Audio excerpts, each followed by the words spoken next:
H-Town, what's up? You know what time it is. It's time for the best 120 minutes of your day.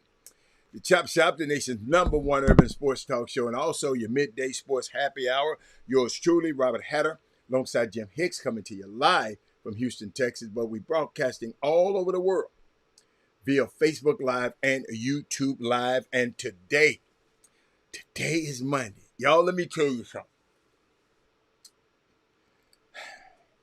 They tried to take me away from y'all this morning. They wanted me to go play golf this morning.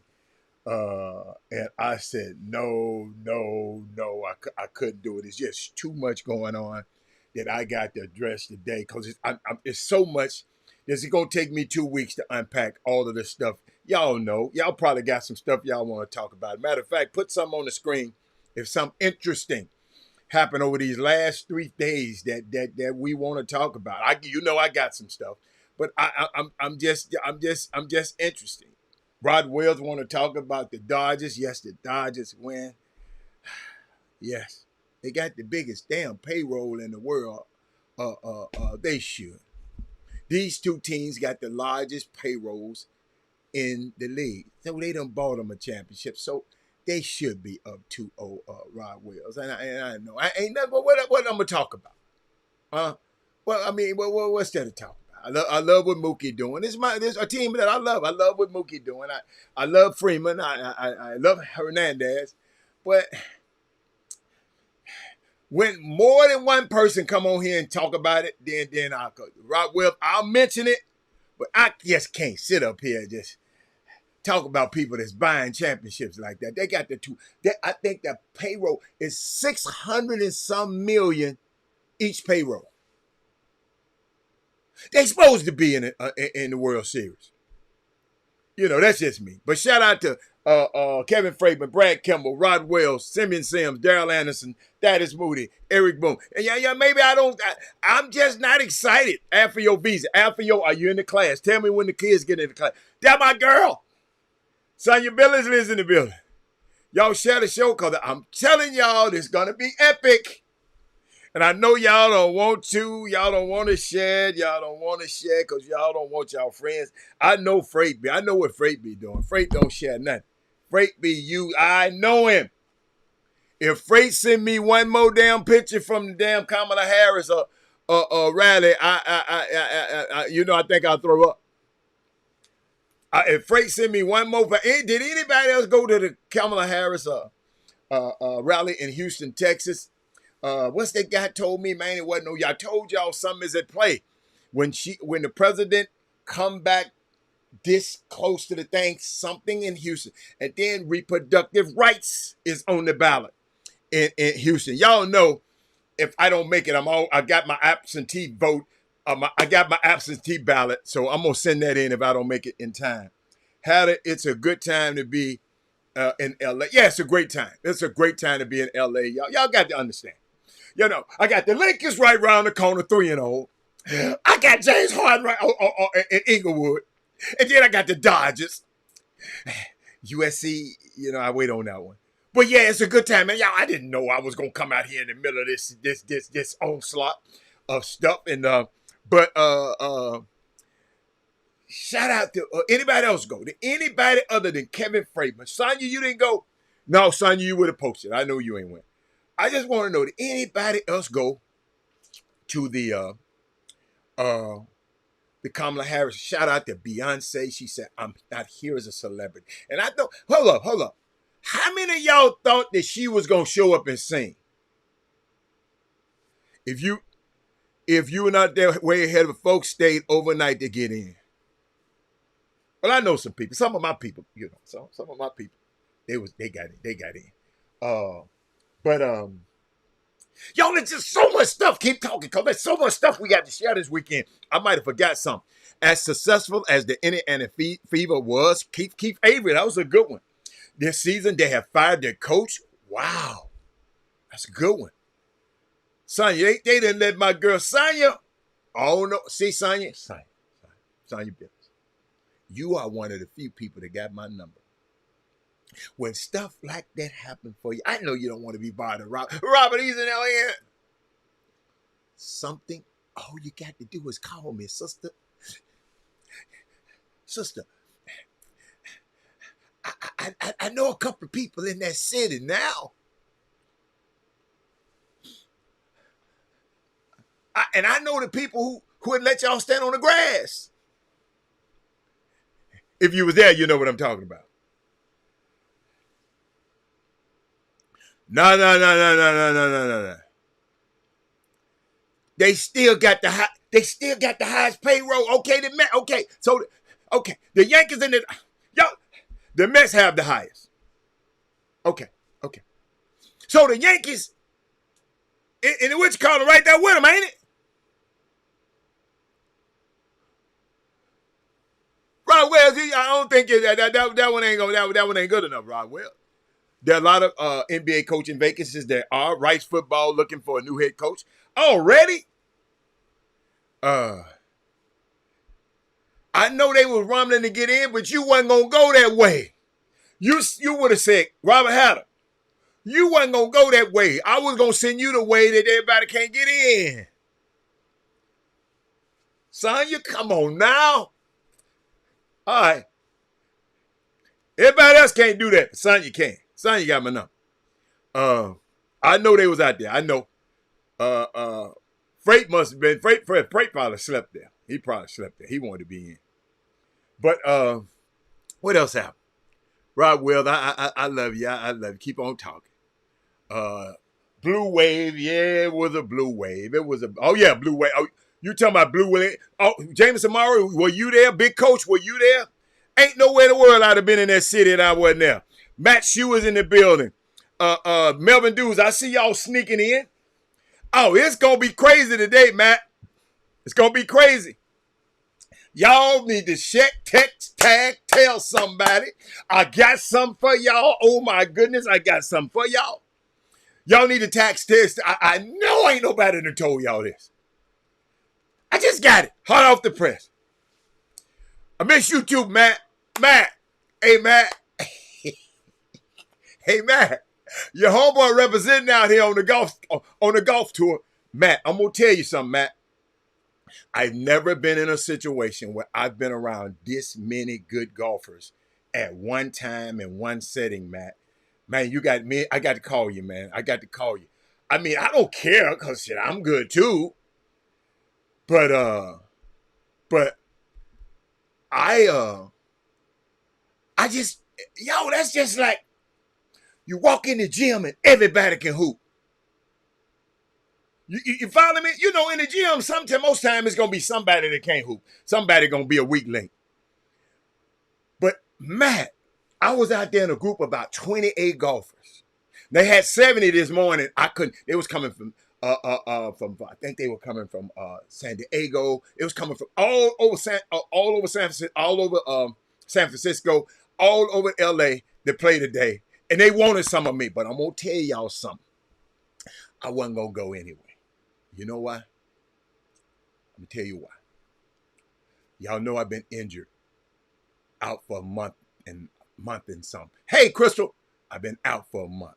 My leg, I twisted my ankle, and I haven't practiced. I haven't did.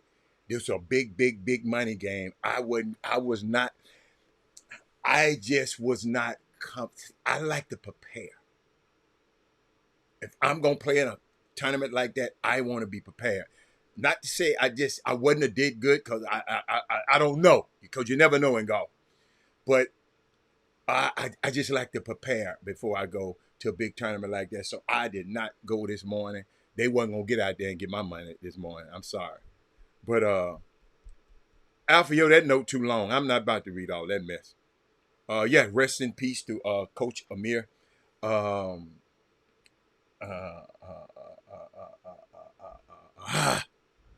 know his brother. Oh, God, his brother. Coach at one of the Florida teams down there. I don't know him, so big coach. That's why I really don't. I it's the name.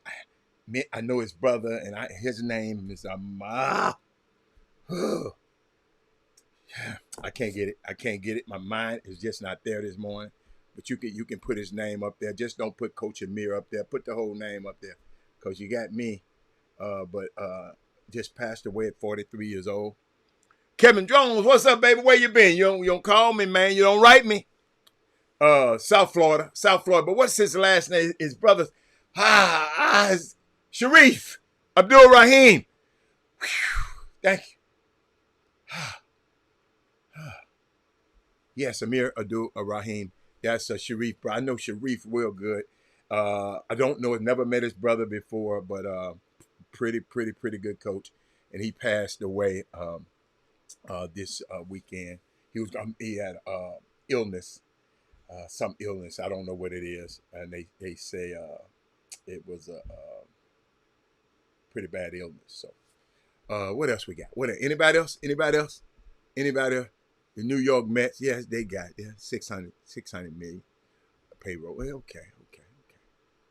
But if you add those two together, it's almost $600 million. They supposed to be in there. Who else I got? So y'all, that's all y'all got. Hey, I don't want to talk too much about it today because he's my dude and I ain't talked to him yet. But people have been calling me. Got to give me some water. People have been calling me and texting me. Did anybody hear about the Shaq and Angel Reese thing?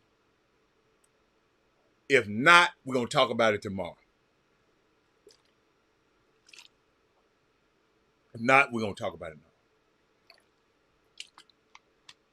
Tell me some of the things that happened at the Kamala Harris thing. So none of y'all went. Y'all ain't right, man. Sonya said they couldn't get in. Well, let me give you one. This is my girl. If y'all ain't did that, this is my girl right here.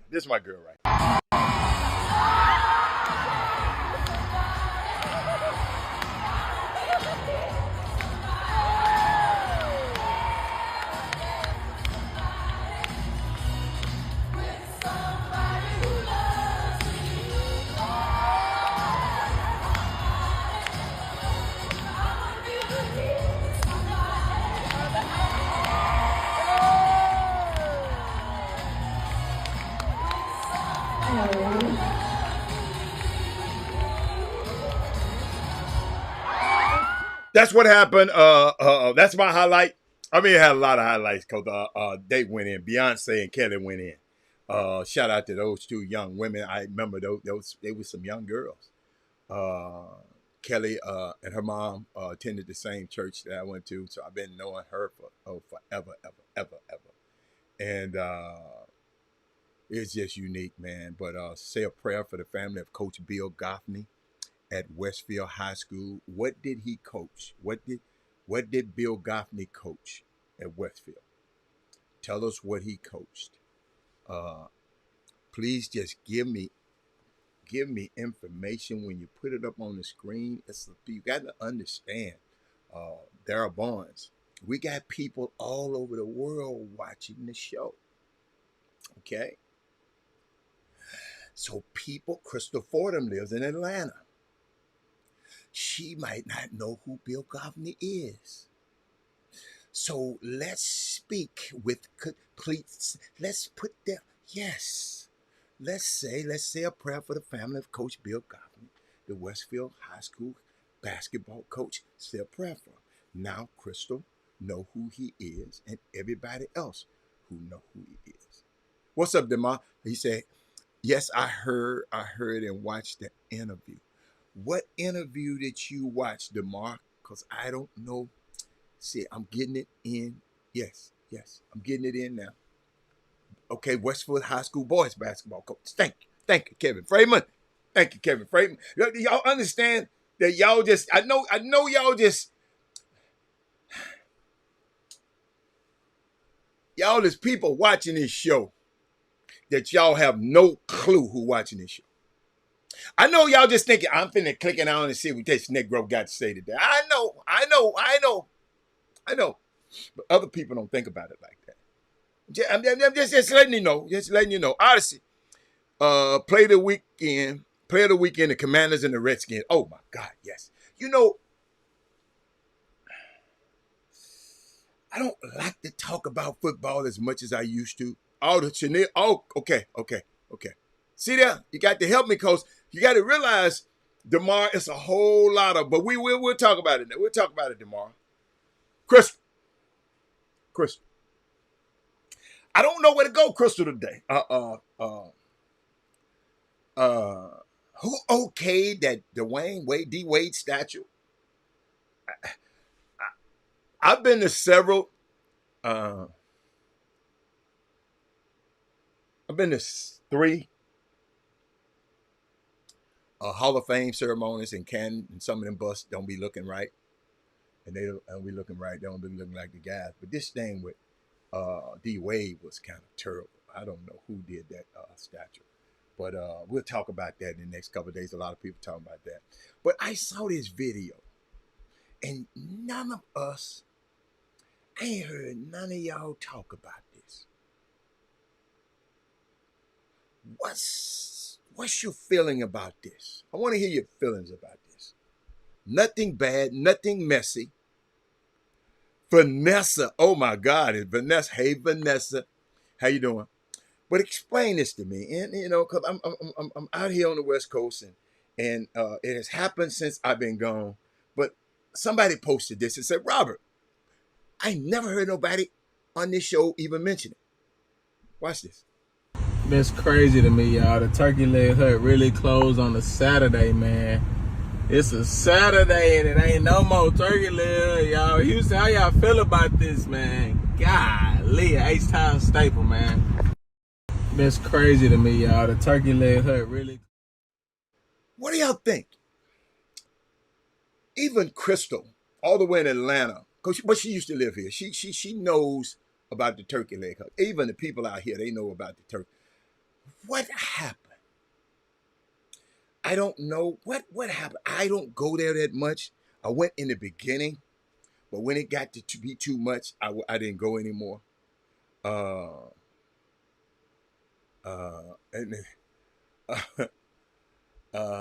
you grew up in Canton. You know what? You know what I love about Canton, and I tell this story sometime. I've been blessed to go 3 times with 3 of our clients, and Lando Pace, Ty Law, and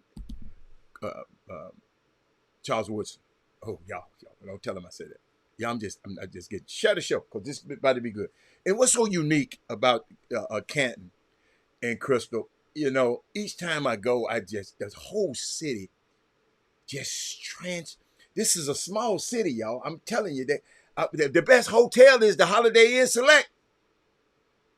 All these millionaires and they stand there.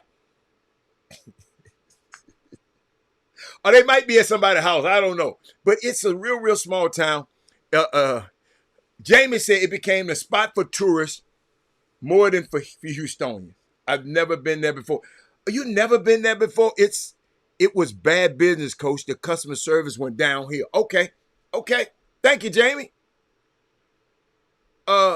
Thank you, Jamie. But y'all notice I just don't talk about football as much. Y'all, what I really football has helped me a lot. Like I said, I've been to the Hall of Fame 3 times with 3 of my clients. So football has been beneficial in my life.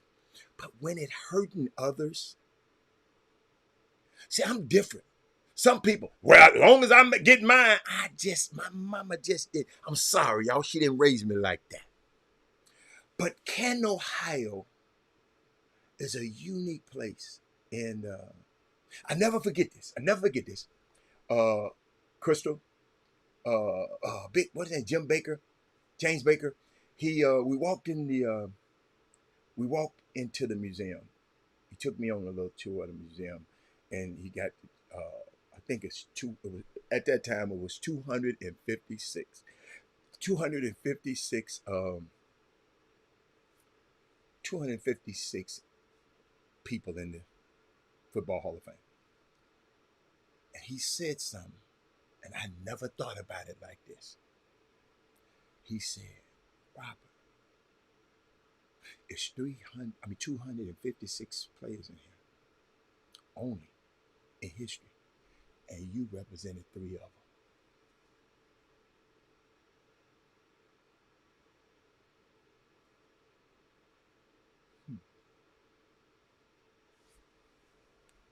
Did y'all hear what I just said?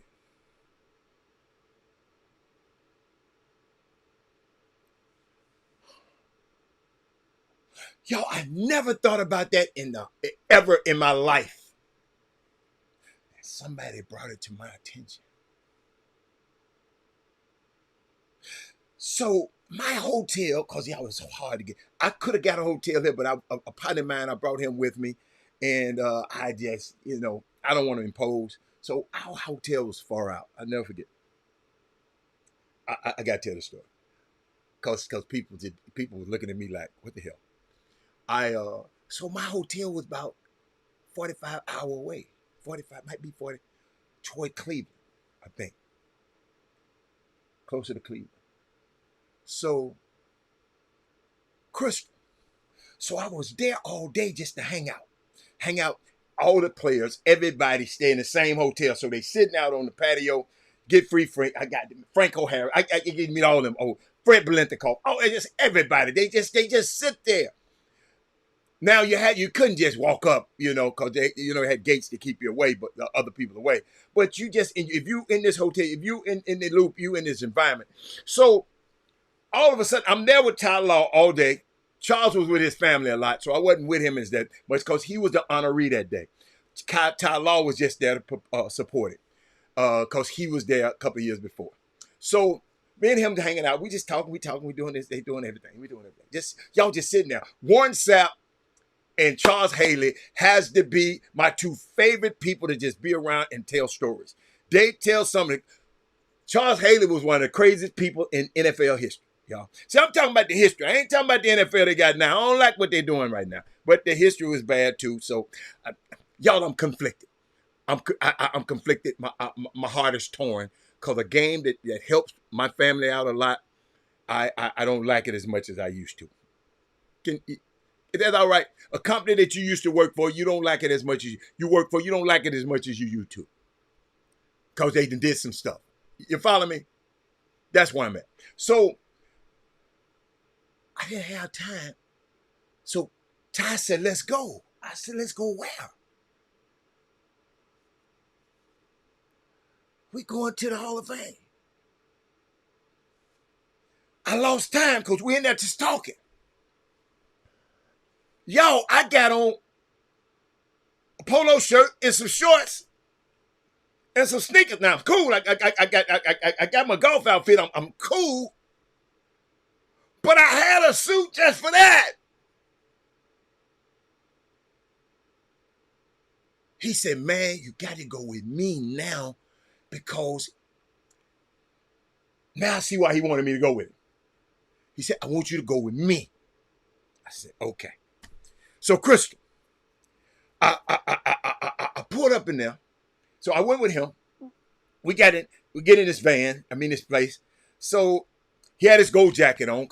So then from then on in, I get the gold jacket experience. That's why he wanted me to do this. He wanted me to ride with him. So I go through the back and go through. I just saw it. It's a whole different world than the fans out there, Crystal. I don't know if you've ever been. So I got to go through the back. I got to go through this. I got to go down there. The back, the back. But when I got in there, Charles looked at me.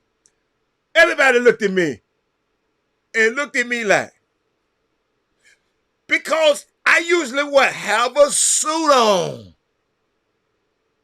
But Crystal, I had a golf outfit on because I've been out there kicking it all day. I didn't have time. I would have missed it if I'd have went home. I got caught up, and Ty, all he had to do was go upstairs, take a shower, and change. I did. So I felt, and then after a while, I just said, forget it.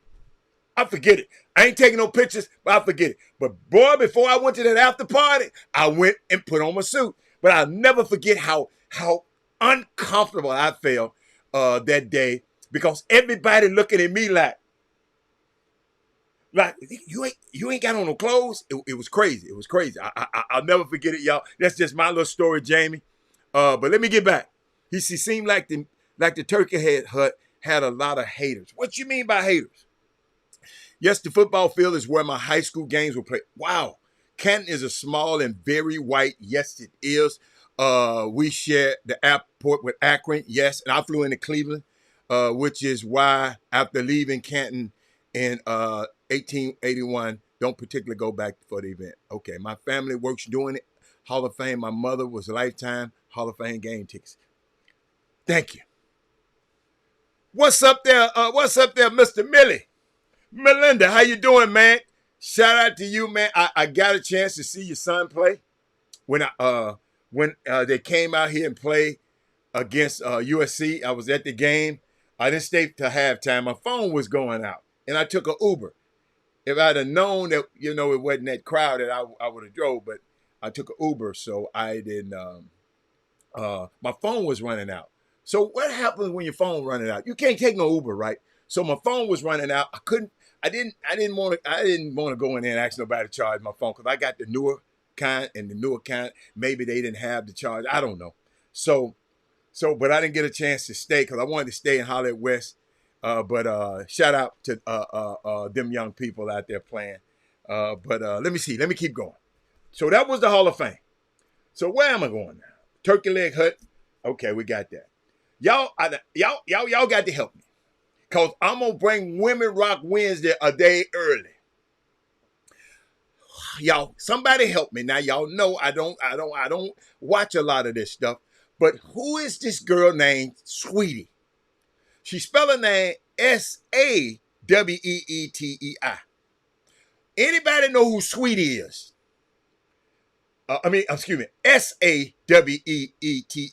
Anybody know who Sweetie is?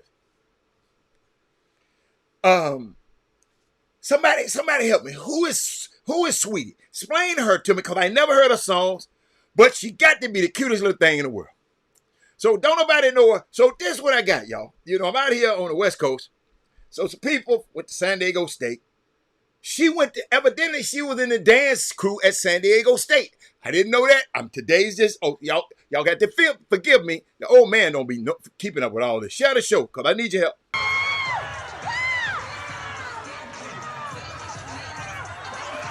That's her in the front.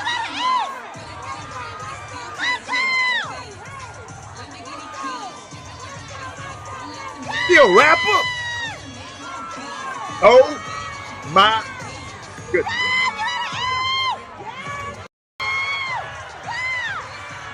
She my woman that rocks this week. She rocking early this week. So she used to talk to Quavo for me. See, I would have never known that. Thank you, Brandon Weefall. Brandon Weefall, I ain't never heard of it before in my life.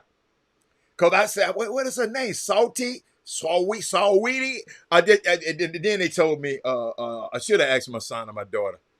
Oh my gosh, she's a cutie. But shout out to her. Somebody just said something, and I wanted to address it. It's some work in. Hold up. Shout out to TSU because Lakeisha is in the building. TSU, you know what? You know what I love about Lakeisha? She, Miss Johnson, she loved that Grammy. Hatter, we beat y'all. Hatter, we beat y'all. She didn't call me after TSU put that whooping on Grambling this weekend. She didn't call me. I had to text her and say, yeah. What's up, Graham fam? Y'all had a tailgate and everything, got your head talk. Don't be coming into Houston and having no damn tailgate, Grambling. You're gonna be sit back home, with your tail tucked up in there. Yeah, yeah. She told me I sure did not. See how she hate? I sure did not. She didn't call me. And y'all, I'm not feeling that well today. Y'all got to hear me. Physically, I'm feeling well. But emotionally, I'm having problem. My nephew got hurt last night. Y'all know my fictional nephew named Wardell Stephen Curry. He hurt his ankle. Y'all, if anybody know anything about his ankle history, that's what prolonged his career. That's why his career didn't take off as sooner because he spent 4 years with ankle problems. So my heart is go out to him and ankle and somebody, Lord, touch that ankle right now. because they were playing so well. They were undefeated.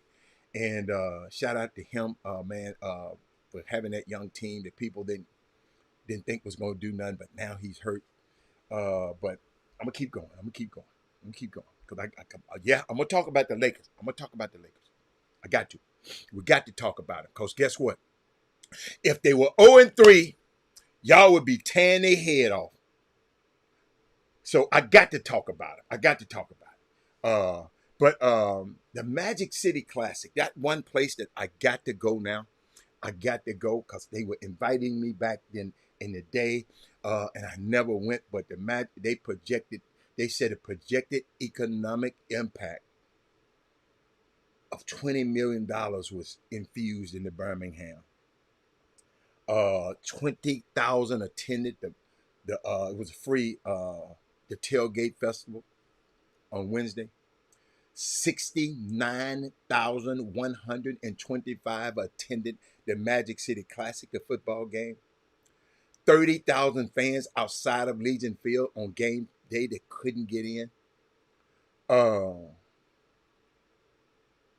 Unbelievable. Shout out to those teams. I think who the two Birmingham teams play?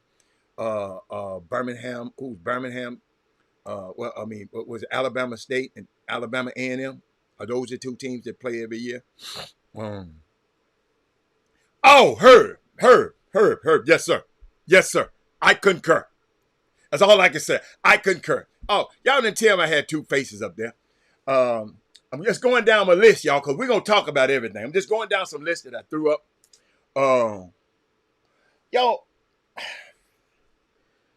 this is why I have a problem with the NFL. We have two 49er players. Two make political statements. Black Lives Matter versus the MAGA. Only one is allowed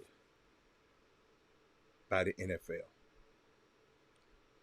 This is my problem, y'all.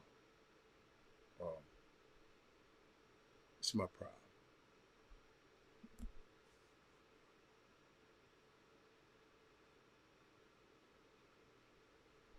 They are interviewing the quarterback, Kittle, of San Francisco. And Joey Bosa, with his redneck, Trump-loving ass, come pop his head with a great Make America Great shirt on. They weren't even interviewing this damn clown. But two 49er players, two political statements, one Black Lives Matter versus MAGA, only one is allowed by the NFL.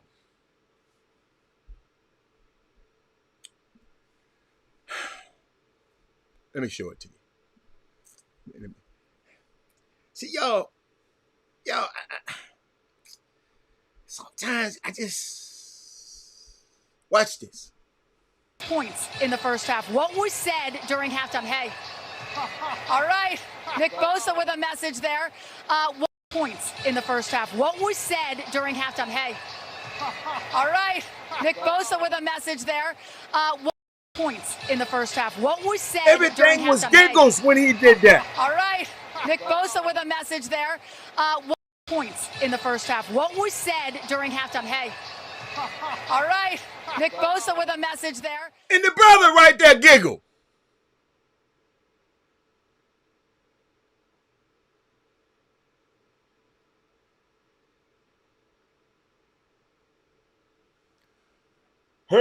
Herb said he just watched the Kamala Harris on Club Shay Shay. I haven't watched it yet, Herb.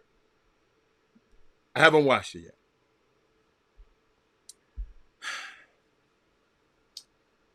I'm going to keep going. How many of y'all on this feed have a subscription, paid subscription to Urban View?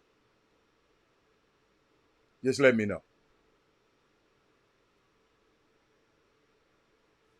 Just let me know. Just let me know. Then I go look.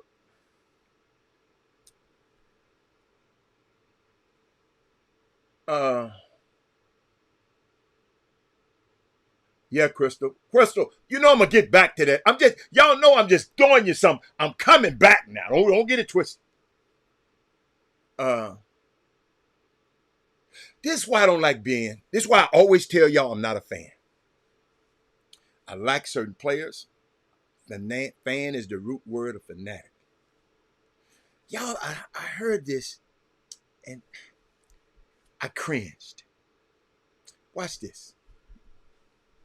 And you want to run a 1-3 pick and roll, a 1-3 pick and pop, fade with Dylan Brooks and Jalen Green is bitching these niggas in the paint.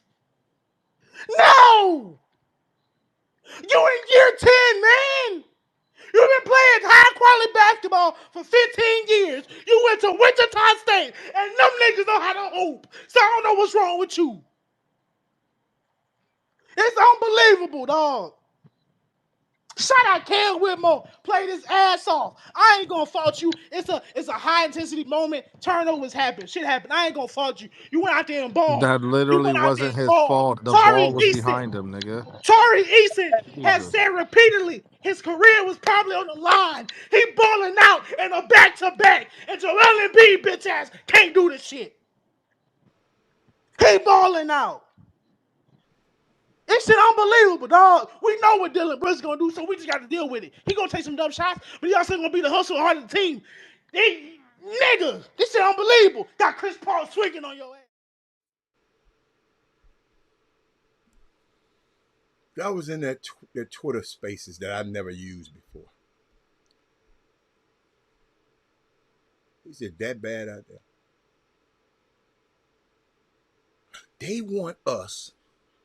You see all of those people on that feed talking about that ignorant ass stuff.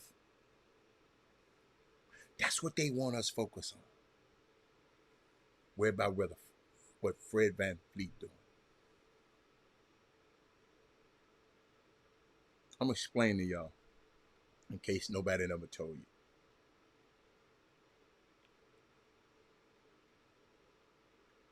You can choose not to vote if you want to.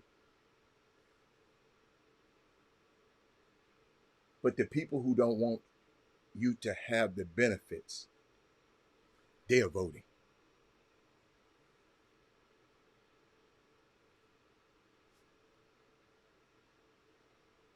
I'll break it down like this. Politics is just the science of distributing resources. Some people didn't get this. Y'all, to you smart people, y'all just let me teach because I'm finding out that some of us don't know.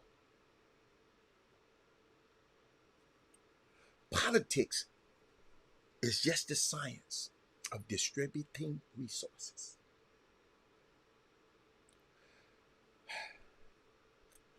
Who is going to get the water, the clean water, Detroit? The food, the good foods in your community, the good stores, the good schools, the good hospitals, the good housing, or the bad of any of these things. So if politics is the science of distributing resources, and the resources are things that we rely on every day, and politicians are the people we hire with our vote to make these resource allocation decisions, we have to ask ourselves, is when are we not voting?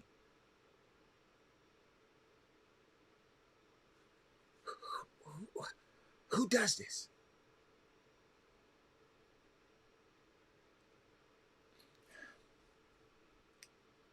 Politicians are hired with votes to make resources allocation decisions.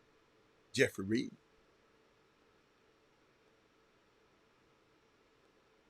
the people who don't want you to have these resources, they voting.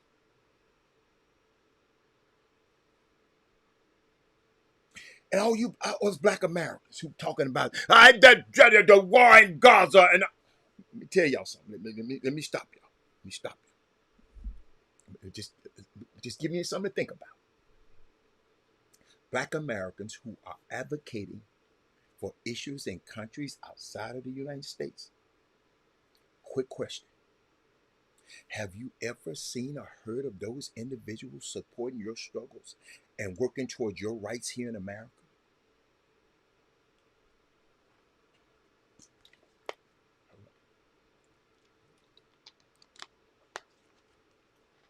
Y'all, that dude,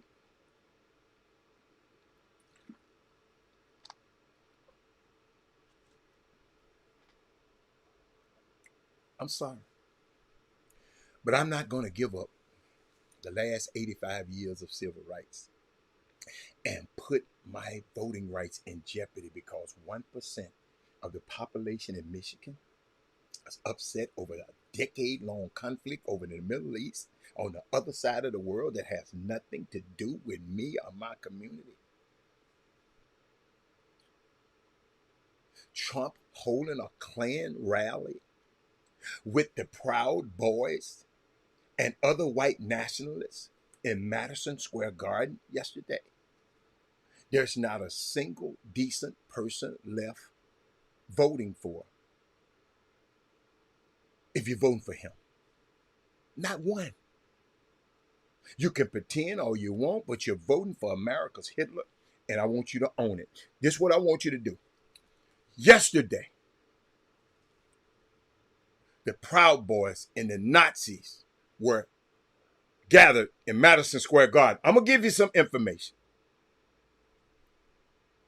Do me a favor and look up Madison Square Garden, 1936. Where my good Googlers at?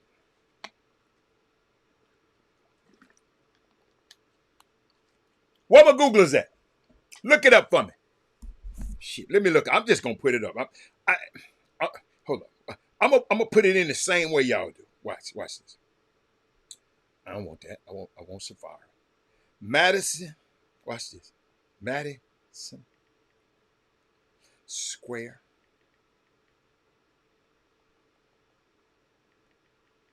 Garden,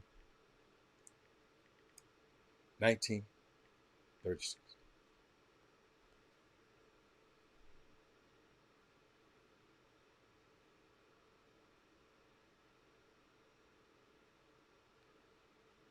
Might be 39. Hold on. 39.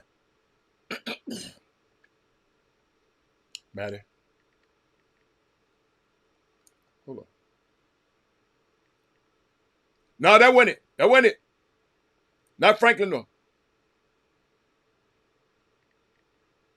Put 39 in there.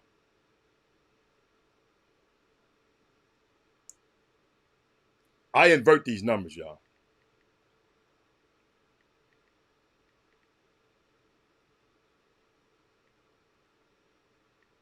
Might have been 39. Might have been. Hold on.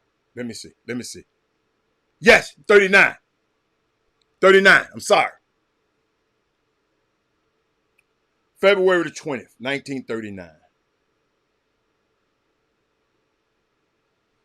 A Nazi rally at Madison Square Garden.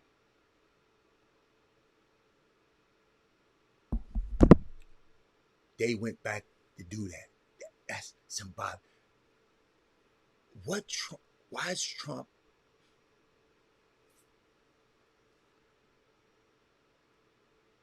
campaigning in that city? Don't nobody in that city like him. He's not going to win that state.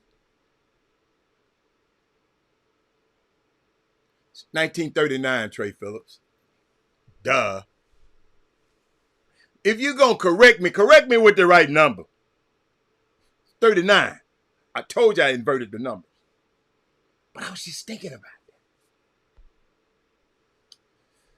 Then I see what Bosa,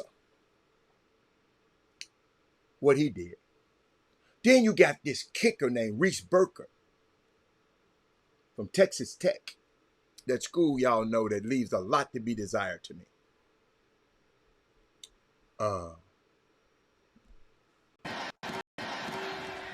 He raised up his shirt saying, flashing Trump 24. Texas Tech. Kicker. Harrison Buckner. Kicker. Kansas City Chiefs. I'm just giving y'all, listen, I ain't telling you. I'm just giving y'all information that you might not understand. The NFL, somebody said, didn't tear Cap down. The fans did until they pressured the NFL. The same fans that rip Cap is okay with Bosa because they aren't truly against politics, ladies and gentlemen, in sports. Just politics that they don't like. They're hypocrites. A soldier told Colin Kaepernick to kneel because it shows more respect. The same way they kneel when a player gets hurt. The same way they kneel when they pray. The same way they pray for kings. They kneel and pray for kings. You people are not against social justice. Y'all people were just against social justice and equality, not kneeling. Don't lie to save your face. Nick Bosa, on his MAGA hat statement, then he came in the press conference, y'all. And let me see. Let me see as he said. Points in the first half. What was said during halftime? Hey. All right. Nick Bosa with a message there. What points in the first half? What was said during halftime? Hey. No, that ain't it. I'm trying to. This is afterwards. Watch this. Would appear to be a political statement. I'm not going to talk too much about it, but I think it's an important time. Would appear to be a. I don't have the whole clip. That's all I got. If somebody find it, please, because it should have been a follow-up question after that. You don't want to talk about it, but you flash it on the screen. It's an important time.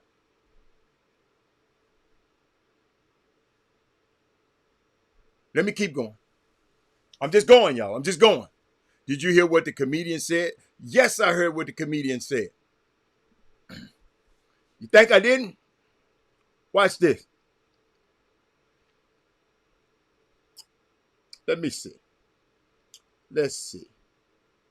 Let me find you what the comedian said at the Trump rally. Welcome migrants to the United States of America with open arms. And by open arms, I mean like this.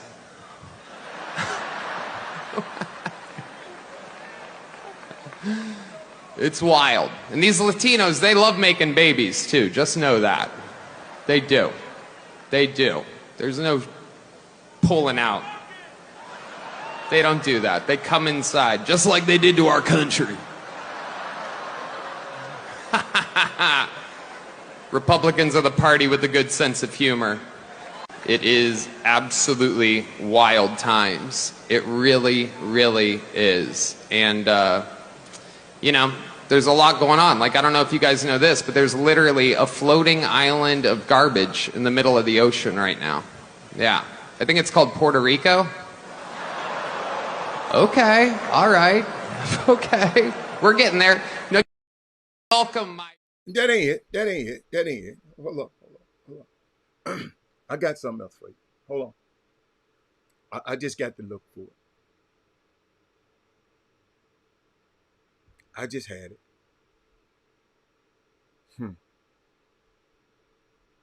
Y'all, this what we up against. This is why I have to talk about this. Have to talk about that. I just saw it. Hold on.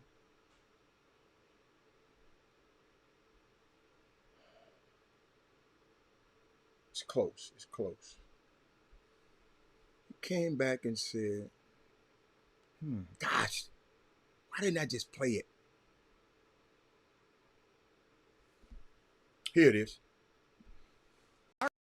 Heck yeah, it's a cool black guy with a thing on his head. What the hell is that, a lampshade? Look at this guy. Oh my goodness. Wow. I'm just kidding. That's one of my buddies. He had a Halloween party last night. We had fun. We carved watermelons together. It was awesome. All right.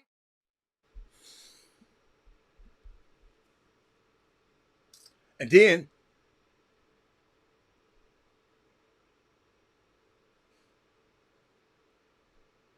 let's go here.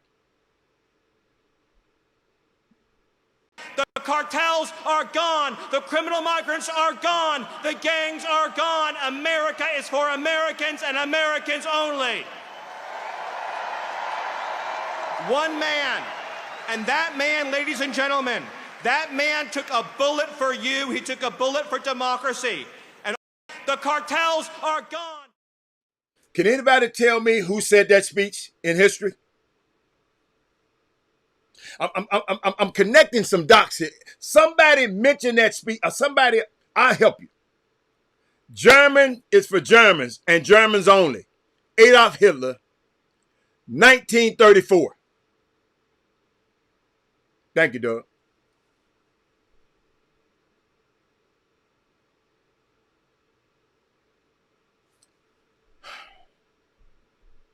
Doug, I got something to share. And I want to talk about sports so bad today. I want to talk about the Lakers being 3-0. I really do.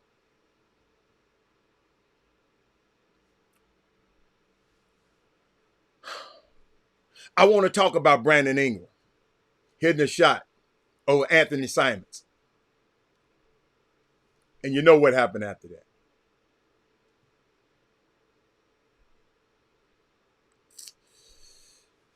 I want to talk about have an uncomfortable conversation with to your Deion Sanders haters.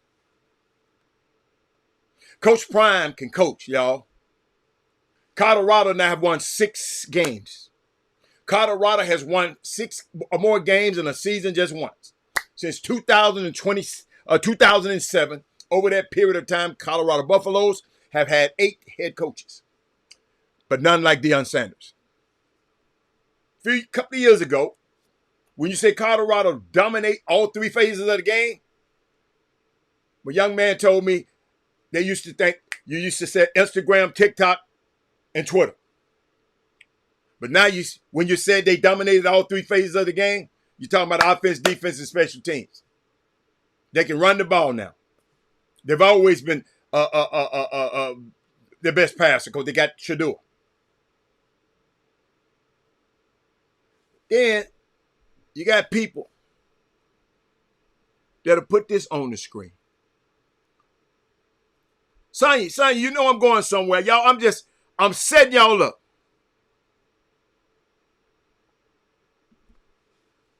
Colorado is legitimately good this season, and no one seems to care. I think people got Colorado fatigued from people trying to hype them up when they weren't good, that no one seems to care this season. Now is when they deserve to be praised. You know, I'm saying. I asked this question on X yesterday. Is Bronny a better basketball player than Bryce Gill? I don't care. It's not a question. I don't compare players like that. Bryce is in the NBA. I mean, Bryce is in the G League, and Bronny James is why? Why we got to ask that question?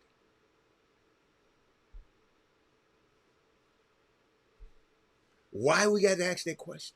How does Bronny and Bryce Griggs come in the same? You can say that about 1,000 players.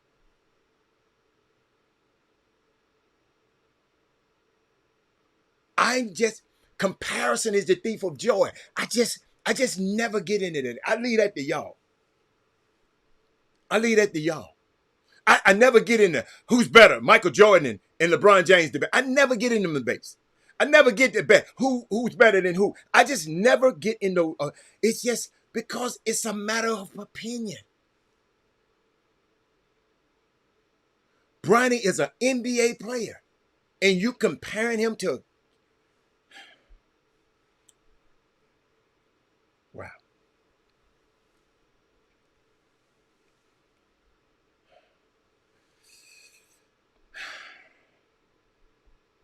We can't help. We can't help. But I keep on going, y'all. Keep on going. But I know one thing. I've never seen, just watching this election, I've never seen anyone treated with the singular amount of white privilege that Donald Trump is being treated with. This is a master class of white privilege. Trump can't say enough to be racist. He can't commit enough crimes to be a criminal. He can't fail enough to be a failure. And he can't say enough stupid things to be stupid. He is so shielded and insulated by the idea and the concept of whiteness that he is unfreaking touchable. I thought, the thought conjure around him matters more than reality. He's a Christian but doesn't know the Bible. He screws porn stars. He grabs women by their private parts. He's the least Christ-like. But he does sheer promise of whiteness that exists inside of Trump. Donald Trump is enough for everyone who's voting for him. Even the white and the black people. Yes, I'm talking about you black Trumpers. The black people, a lot of them who worship whiteness. Y'all know some of them. And aspire to the level of whiteness that Trump has. It's enough for them to say, hey, he's still our guy, Robert, no matter what you say. It's the whiteness that he guarantees to protect.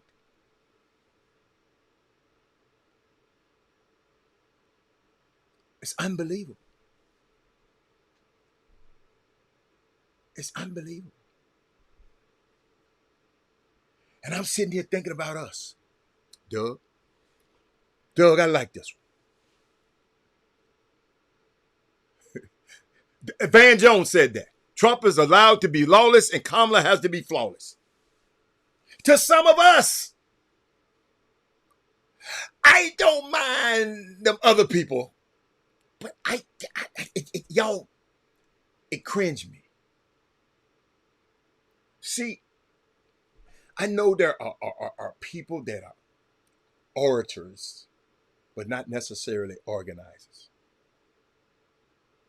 I learned from Stacey Abrams that when people talk about black voters, they always think urban.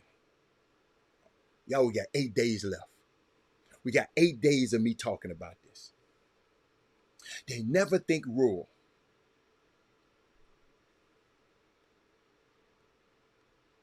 And there were a whole lot of areas that goes untouched by mainline civil rights organizations, by mainline black denominations that don't think about people who don't live in the big cities. You can ask someone, remember this, the Samson decree, oh my God. You can ask someone to trust that you will serve them. If you can't ask somebody to trust you that you are going to serve them if they don't know if you can see them. We got to go where the people are.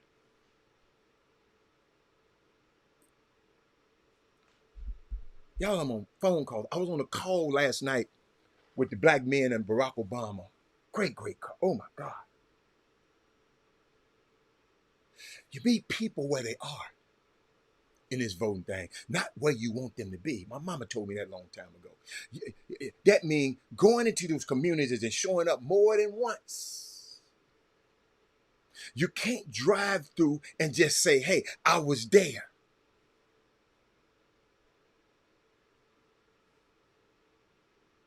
You got to stop. You got to park. You got to talk. I'm talking about the people. That's why I done volunteered. Since I ain't made it home, I done volunteered out here.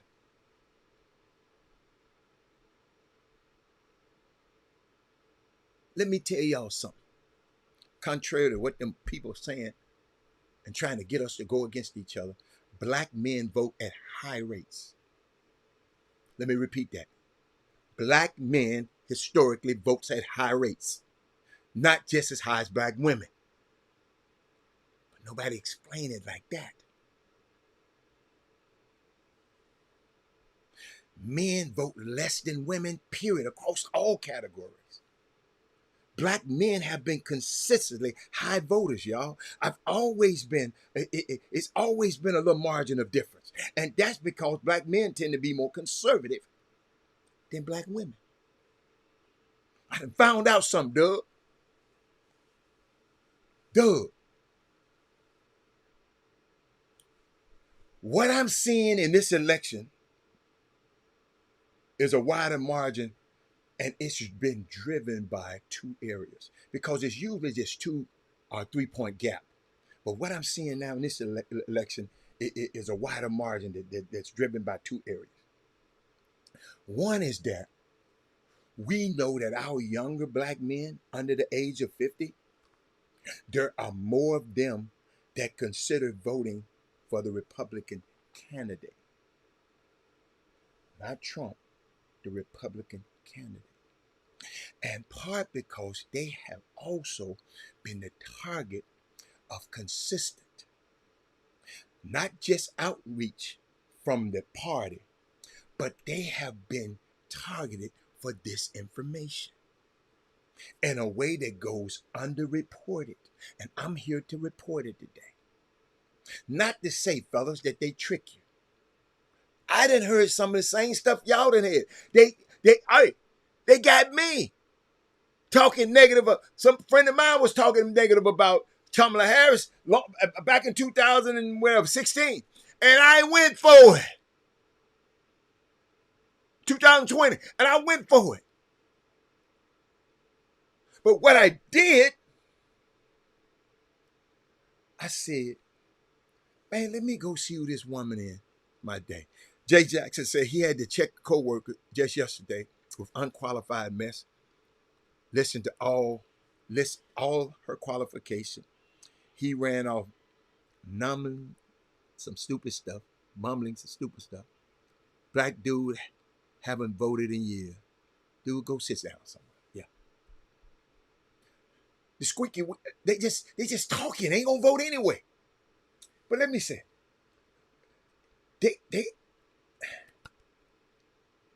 it's not a trick, y'all. Listen to me. There is some intentional strategy of disinformation. And what causes me my deepest concerns was that the media has ignored it. The media, we talk about the Russian interference, the Russian bots, but we have not talked about the targeted disinformation at a community based on the information that has been provided. There is a natural follow through that you might make choices. If that's all the information our young black men are listening, that's all the information they're getting. We have to make sure that we're doing our part to push out good information, true information, honest information, because you can't counter disinformation with anger. Jay Jackson, don't get mad at him. Y'all, I don't get mad at these folks as much as I do anymore. They just got disinformation. And I know I can't counter it with anger. I'm just loud. I don't even try to get loud. I'm just loud. I even have my mic turn a certain way. Even when we was at the radio station, they have to put my mic on a different frequency. Just allow. I don't be trying to holler at nobody. But that's how I come out. We got to make sure we're doing our part. You can only counter with the truth, though. So we got to meet people where they are. We have to meet these moments of this information not with lecture, but connection. That's why I love it when every time I get off this show, people call me because I'm talking to them. But they want to connect because they want to hear the other parts. They know I can't say everything on the feed. You can't let everybody know what we're saying. If you want to know more, email me. If you ain't got my number,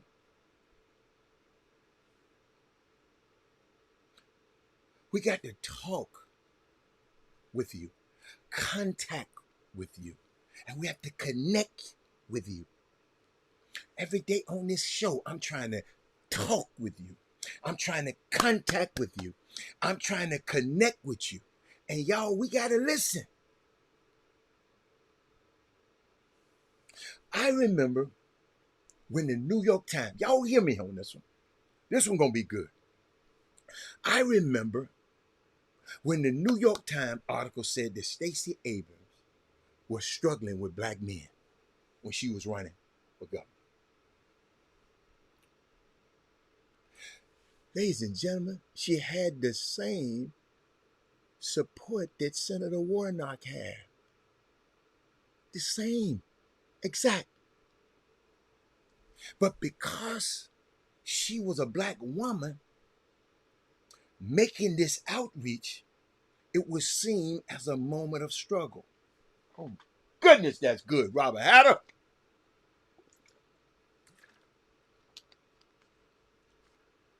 Oh my God, she must be in trouble. New York Times. But it was a moment to me of respect from her to reach out to black men, like Kamala did the other day. And y'all had something to say. She's pandering, she's doing this. It was a show of respect. She respected the fact that black men have needs and values and need to be acknowledged and have questions that have to be answered the same way that the other population gets.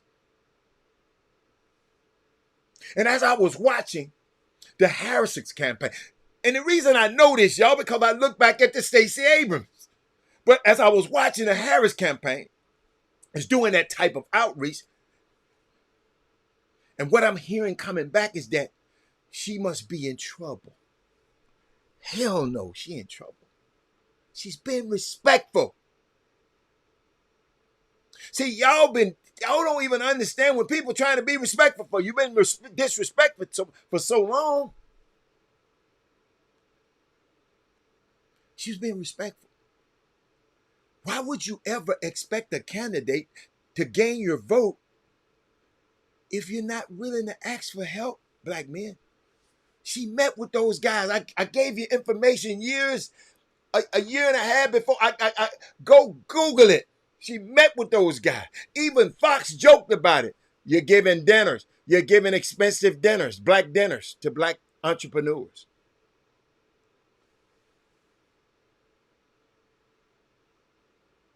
Let me tell y'all something. And when a black woman in particular makes the outreach, it should be not seen as a sign of desperation.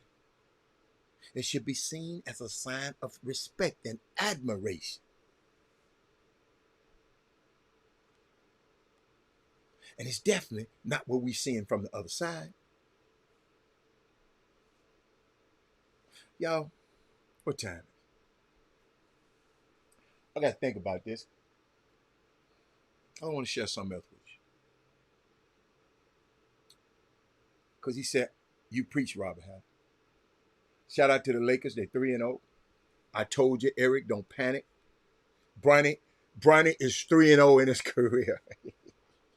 Tell you, Bronny haters, he 3-0.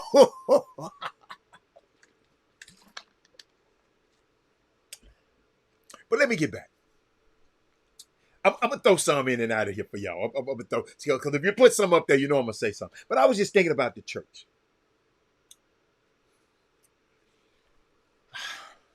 This is the largest demographic this generation is of those who don't go to church and don't have confidence in democracy. So I had to ask a few people, what does the church have to do?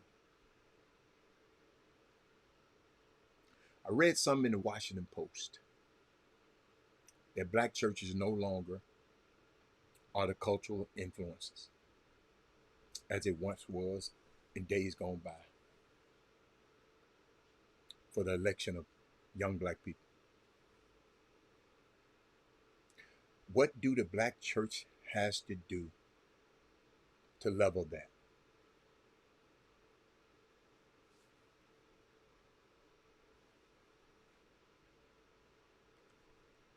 I say you begin. You know, I thought about this.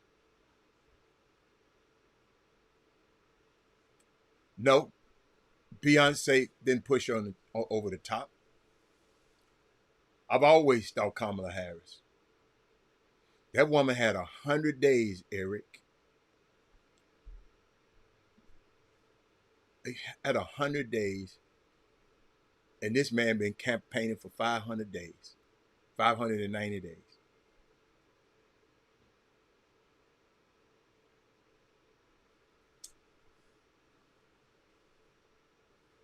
Let me finish my conversation because let me finish my conversation so I can bring it home.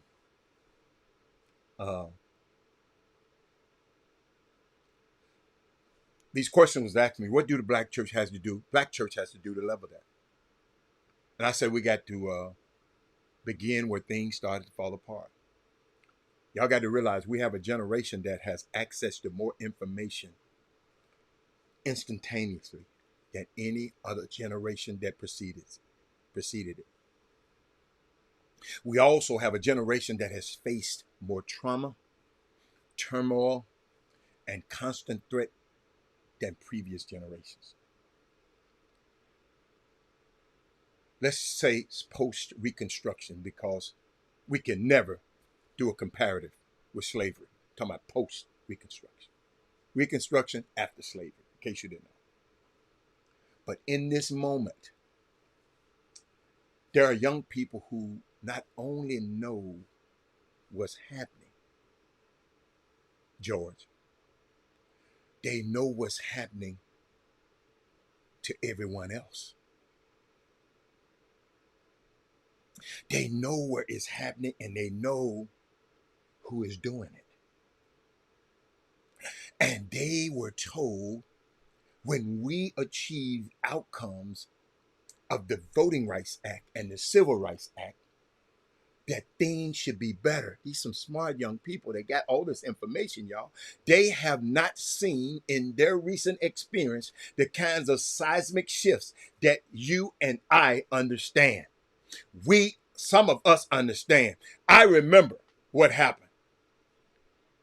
And I also grew up with a whole lot of older brothers and parents and grandparents who were in the struggle. So my understanding of the connective tissue of history is different than these youngsters. But if you're a 22-year-old who has been seeing school shootings, natural disasters that have been extreme and constant,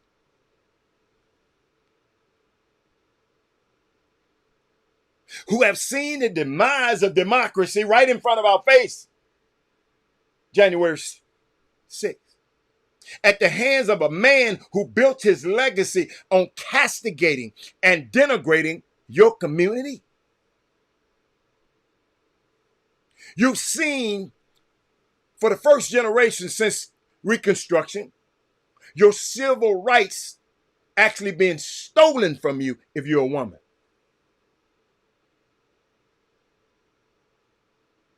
There's a reason for doubt for these youngsters. And so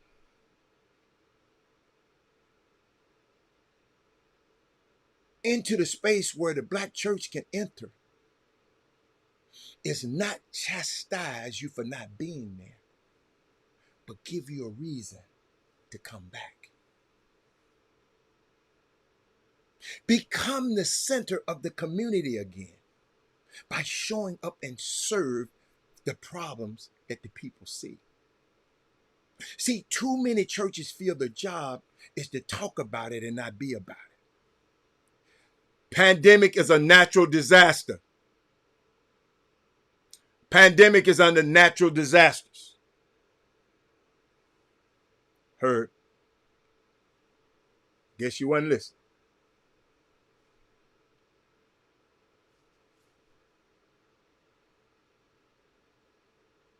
Too many churches feel their job is to just talk about it and not be about it. Meaning, we can't get involved in politics.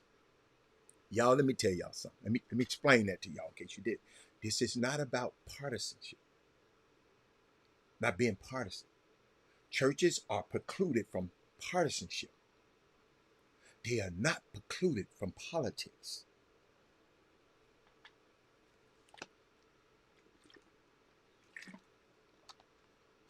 You and I know both. There's nothing more political than in the church.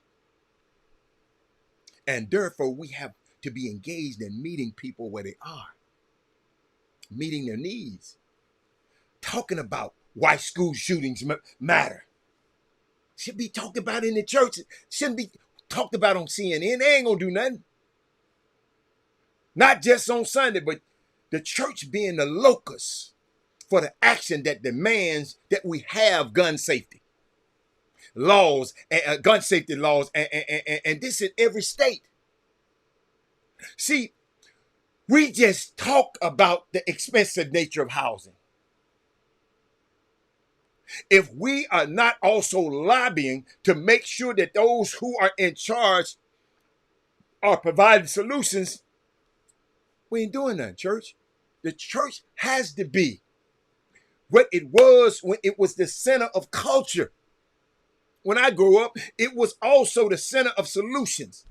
And it was a space that I don't think has been fully occupied.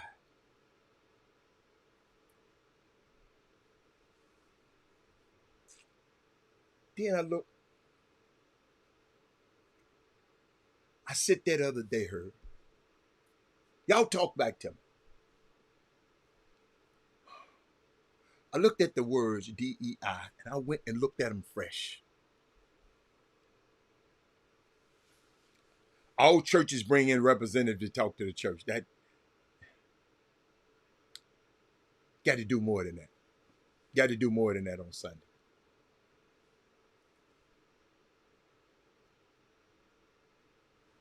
DEI. Pews to the poll. Shout out to my church, Ebenezer Baptist Church in Beaumont for hitting the poll. That's what I'm talking about. No, but I mentioned. I was just letting you know I mentioned it. The pandemic was under that. That's what I was talking about. Pandemics. Let me finish. Let me finish.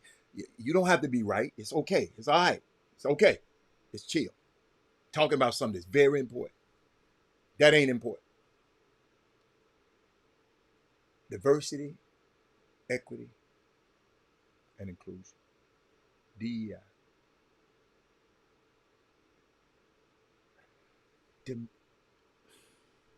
They're trying to give us a bad name. Give it a bad name. DEI, DEI, DEI. Diversity, all it means, all people. Equity, that means having a fair shot at opportunity And inclusion means having access to the American dream however you want to create it. What's so bad about that?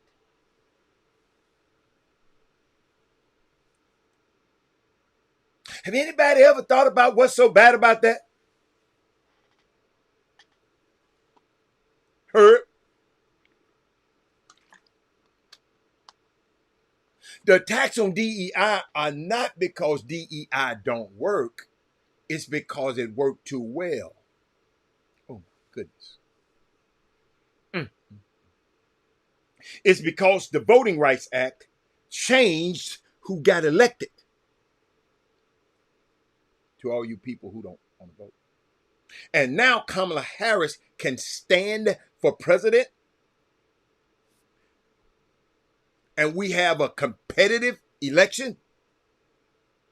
And that's because DEI works. Y'all, we have companies. Alpha, I hope your kids are listening to this. We have companies that are making money because people of color have the bandwidth and the funding to buy their products.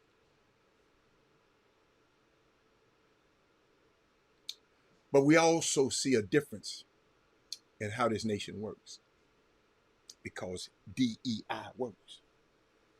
And therefore, the people that are attacking it, the people who are quietly quitting it, the moral cowardice of companies like Ford who are walking away from it, these two self-opportunities right here, Jeff Bezos and the guy who owned the LA Times, they gave their editorial boards, told them to, y'all do this. These two right here. Dude on the left on the LA Times, that's Jeff Bezos. He owned the Washington Post. Them two cowards, them two self-opportunists. It's usually up to the editorial board to give the endorsement of the newspaper. But in these two cases, the LA Times and the Washington Post, the owner came in and stepped in and said, no, we ain't endorsing nobody. We gonna remain neutral. Park that right there. That's a whole nother subject.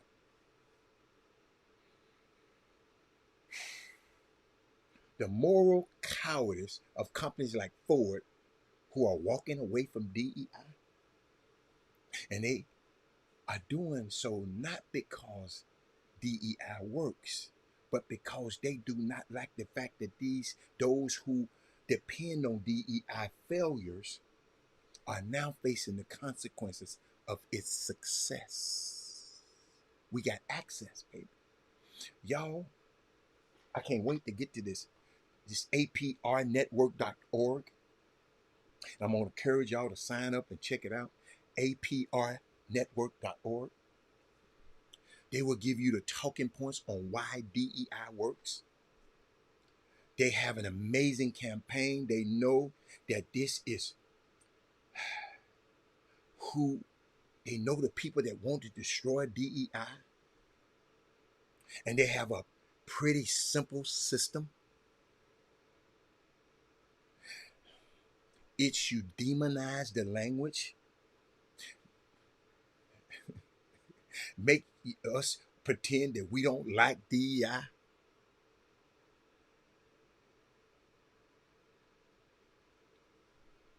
Try to make us change the name to something else. See, they litigated and sued the Fearless Fund. I've talked about this on this show. Group of black women that got together. They wanted to fund black women because black women was getting shut out and not having access to capital and tech. So they formed a group to raise money for them, to give them the money And a rich dude named Richard Blum fought against them and won. So it opened to everybody. So they just dissolved the Fearless Fund, but they smart enough to come back and do something else. You ain't them sisters bad, man. But yo, people just don't want us to have nothing. They sued CBS for hiring black writers. They sued to dismantle the Americans for Disability Act. And then you see, then you pass laws, and then you legislate it, and you pass laws in states like Georgia, Florida, and Texas, where most of y'all are on right now, and where I live, where you say you can't tell the truth. You can ban books because they tell the history of our country. You do the work of convincing us that what we know is true ain't true. That's what they're trying to do. But we cannot fight against that infernal triangle with what I like to call, we can fight against that infernal triangle with what I like to call a virtual cycle. We need you. We need you to legitimize our language, inoculate ourselves against attack, litigate, and legislate ourselves. We can win. But we got to know we're in a fight. Some of y'all don't know we're in a fight because we're watching Brock Purdy. We watching LeBron, and I'm watching it too. But I can watch and read at the same time. Let me go to ESPN. This is what they want us talking about today. They don't want us talking about this. Hold on. This is what they want us to talk about. The Chiefs win last night. The Big Ten investigate the Spartans and the Wolverines fight. The Giants won't have Quick Jones hook. The golfer Kim apologized for damage in the locker room. Sean Payton said the clock running out the clock. Chicago Bears saying sorry for the taunts. That's what they want us talking about.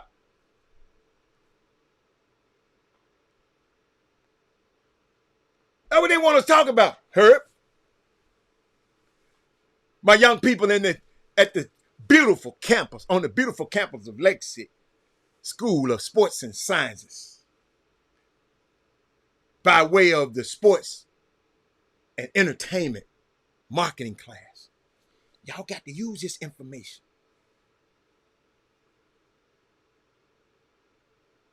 Ladies and gentlemen, we got to know we're in a fight.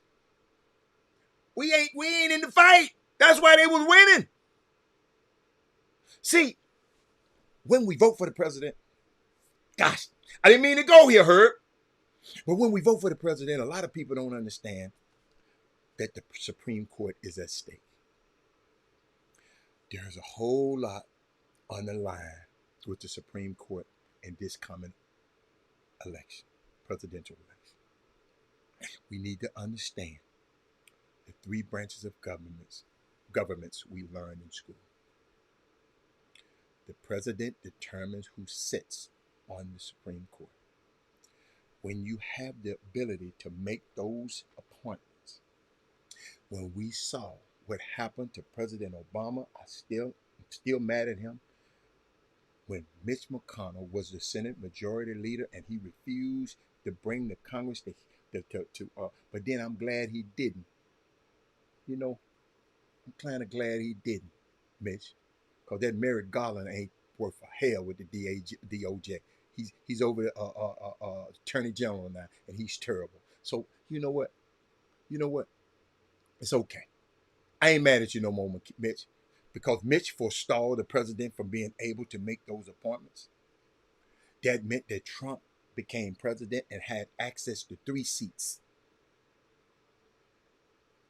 3 seats. That is why women don't control their bodies right now.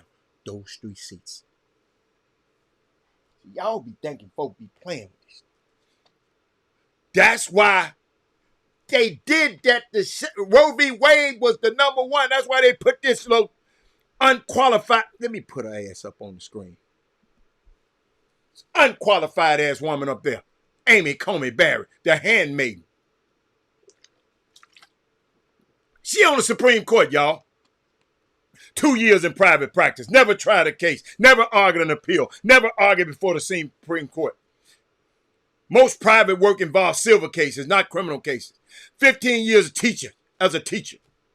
Never served as a judge until 2017. And he put that thing on the Supreme Court for life.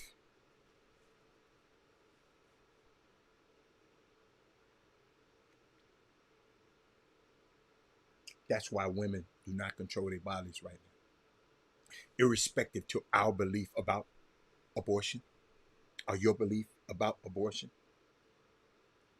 our belief about women's right to control their bodies, our beliefs about women's health care, that trumps anything to me.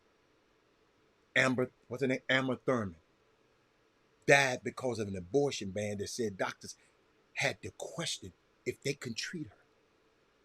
She did nothing wrong. She did nothing illegal. That's on the Supreme Court.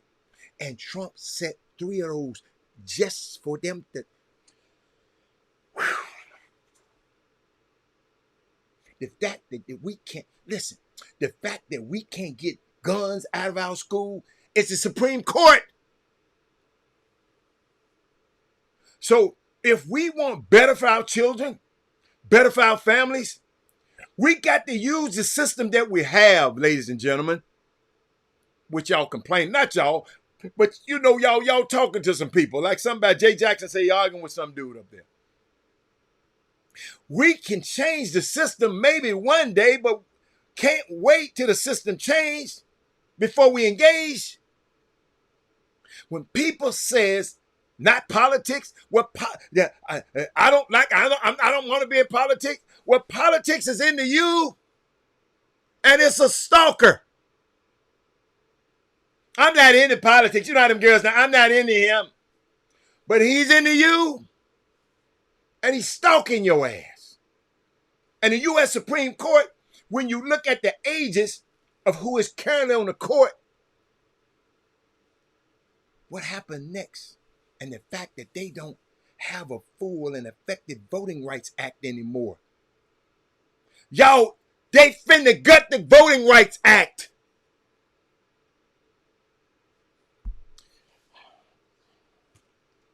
I can tell ain't nobody been talking to me all about it.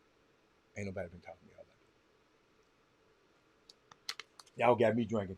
That's 2 waters. Hold up, I got a little more left in this one. Y'all hear what I'm talking about? Y'all need to take some notes sometime.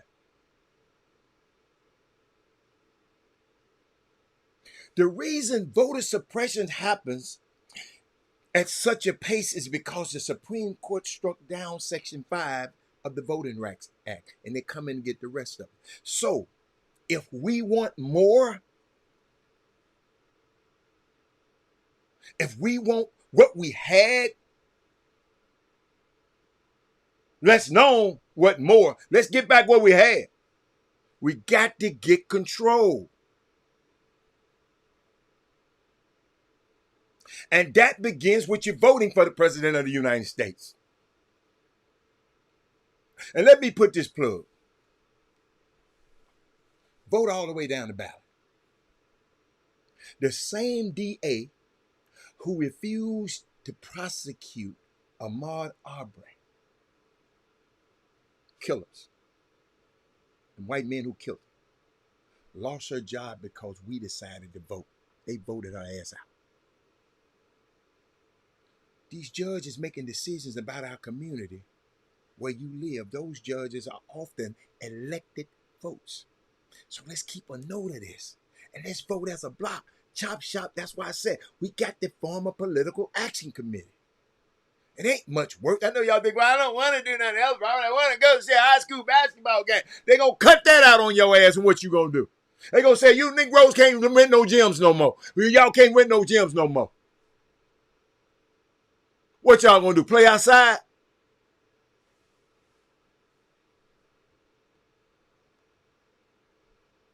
City council, your county commission, your state legislator. I don't want you, Siri. Your state legislator who control billions of dollars. Greg Abbott. What's that?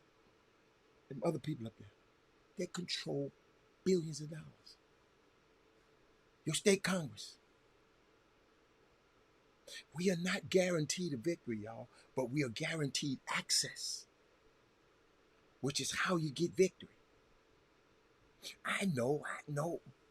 I told y'all, we'd be in the barbershop. This is what I'd be talking about. People be looking at me now. I was in the barbershop up here. Y'all, I held court up here. They call me Memphis.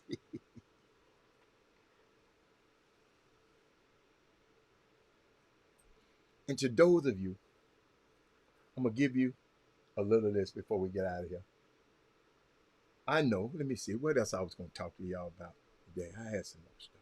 I was going to talk about the Lakers. I was going to talk about Coach Prime. I talked about them Rockets fans. NFL, this dude Tyreek Stevenson, that play, he playing around with his fans in his stands for Chicago, talking crazy to them, and the play was going on over here, and he the one went and tipped the ball, and the dude caught it. We'll talk about that. What else? I want to talk about Dr. Phil, who was at that place last night, who got rich on the heels of Oprah Winfrey. Oprah Winfrey, why you made this dude a millionaire? We could have had a black doctor, Dr. Robert, Oprah. Remind me to tell y'all about the program called New Haven Counts. Talk about that tomorrow. Unbelievable. All the teachers, all the men teachers who teach middle school basketball, or coach middle school basketball, I need them. I got something for y'all that y'all might like. I want to talk about the media. Got some more DEI stuff. That Texas Tech kicker who pulled up his shirt talking about Trump 24. He missed it. He lost because he missed the kick. That same kicker missed the kick. We're gonna talk about that. We're gonna talk about Michelle Beadle talking about LeBron James. We're gonna talk about that. We're gonna talk about the Texas A&M coach who talking crazy. We're gonna talk about that. We're gonna talk about Michelle Obama.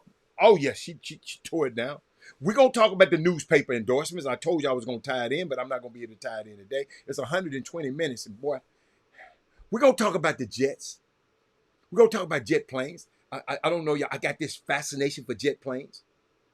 We're gonna talk about voting again. We're gonna talk about what else? What else? Don't forget what I told y'all. One of the most dangerous people in this whole race is J.D. Vance.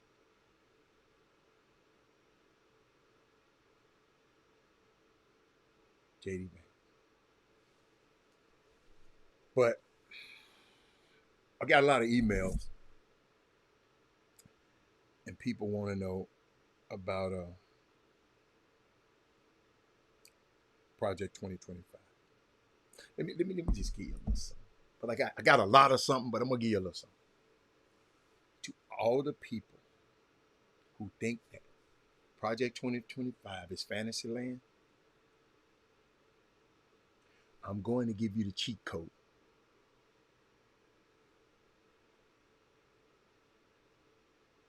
I love this dude who was up. Hold up. I love this brother who was up in New York, and he didn't care. Hold on. There's a dude there up in New York. Watch it. Come to either one party from the Bronx, where the real gangsters is at. Blacks are voting for Kamala. Don't believe that Fox News bullshit. Kamala's gonna win, and any insurrection ain't nothing happening in New York. Believe that. Keep that racist shit down when y'all crack it up.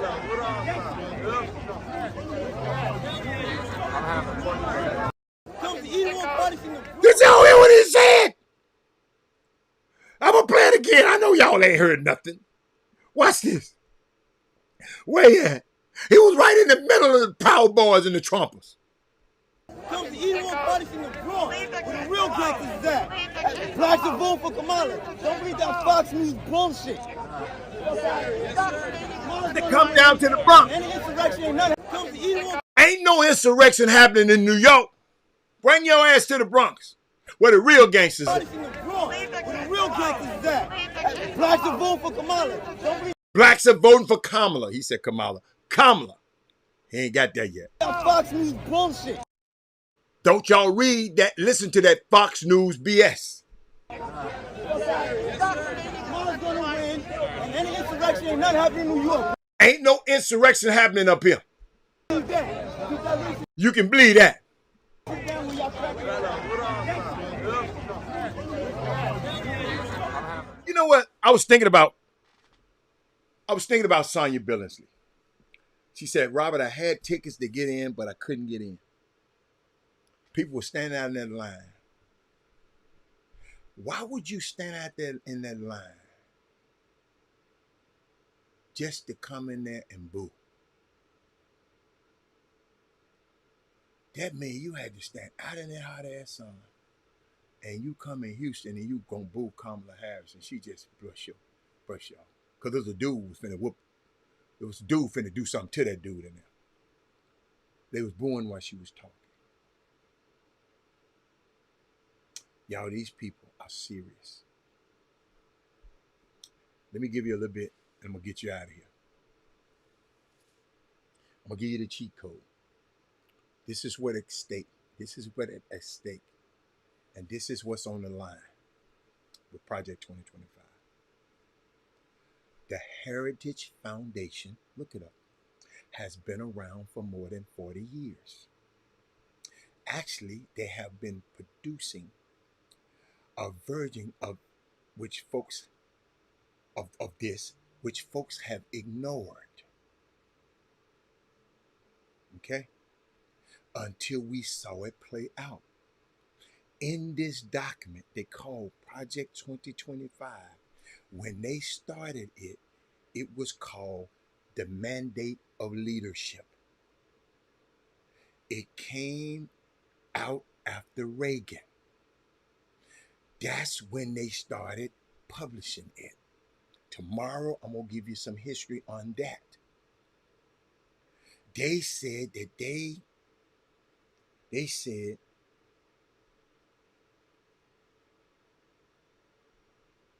and they're telling us what they want to do. We want to strip communities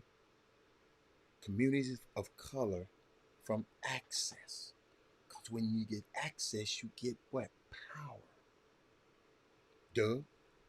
They talked about affirmative action. Duh. How did that end up? 40 years ago, duh. Affirmative action just got overturned. They want to do election security. That's voter suppression. They have been telling us that they are going to do it, what they're doing, but more importantly, they have been doing it, duh.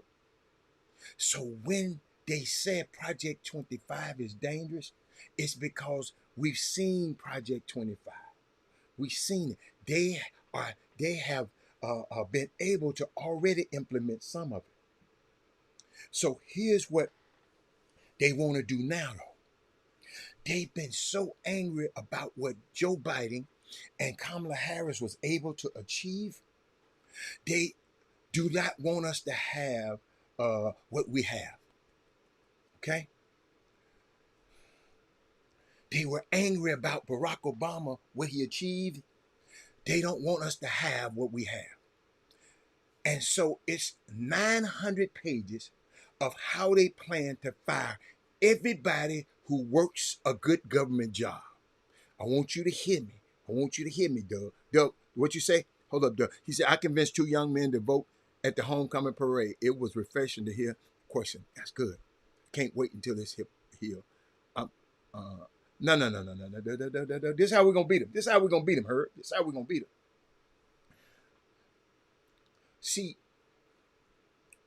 I repeat, it's a 926 pages of how they plan to fire anybody who works a good government job who isn't willing to pledge allegiance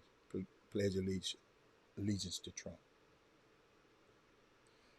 If you don't think it doesn't matter to you, if you have a family member that works for the post office, that's a government job. When you start to change who is in charge, then you change who is in charge. And then they change who works for them. When you start change, you had me there, I'm going to hire some different people than somebody else will. I'm finna use somebody. That Skip Bayless would. See, they want to dismantle civil service. That's how it happens. And the reality is, they are willing to tell us what they're going to do. It's not the end now of what they want to do now. The reason I invoked the post office is the post office received funding from the federal government. And they want to shut all that down. Louis D. Joy is a federal employee, and so many others. We have got to recognize the minute that you break the dam and you say you can start to interfere in the employment of government workers who are not political appointees, that reaches everyone. They don't make me mad. They make me get smarter. Because all they're doing is using the courts. So all we got to do is use the courts.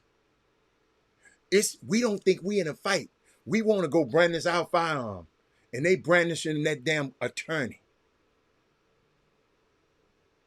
They got more firearms than we have. I'm just going to tell you that now. They got more. But let me keep going. That means y'all got to remember, I got to think about this now. That reaches everyone. When you said that DEI is going to be pulled out of every part of government, that means that the Small Business Administration, which has a responsibility to make sure capital goes down to black and brown small businesses, to women and small businesses, that's going to end. They've already sued to close down the Minority Business Development Agency. That has created, that has helped create millions of small businesses. All of those stains, or those stands we got, are not just being under attack. They will be dismantled. And it doesn't take much, because you look at how far we've slipped back from 4 to 8 years. They've written down and told us what they're going to do. And for those of us who love sports, it's like they gave you their playbook. They gave you all your plays and told you what they're going to do and what they're going to run. And guess what? We are Pee Wee football team about to play against the Kansas City Chiefs. If we think that what they say they are not going to do, and it isn't going to happen because we are playing the same game, no. we're not playing the same game. So our job is to recognize that we have the ability to play pro ball. We have the ability to fight back. We don't think we're in a fight because we watching basketball games and going to summer basketball game and worried about all this other stuff. It begins by making sure that we don't get, they're making sure that we don't get the power that we seek.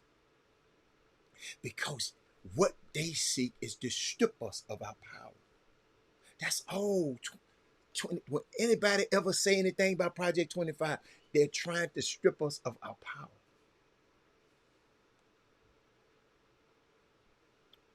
One of the things that white evangelical Christians did was they said,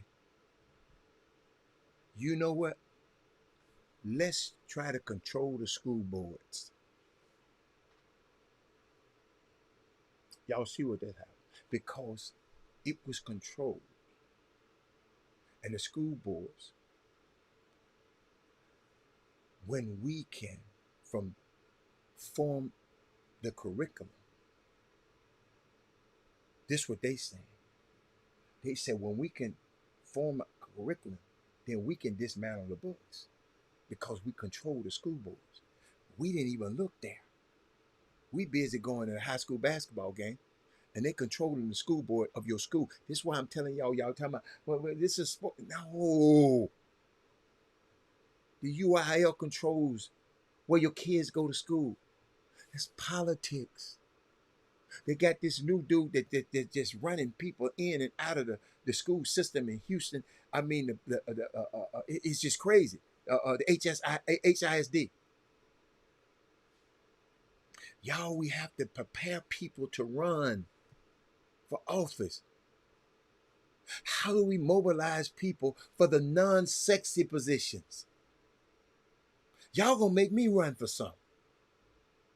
It's easy to run for the governor and the president and the Senate and the congressman, but what about the commissioner or the city council?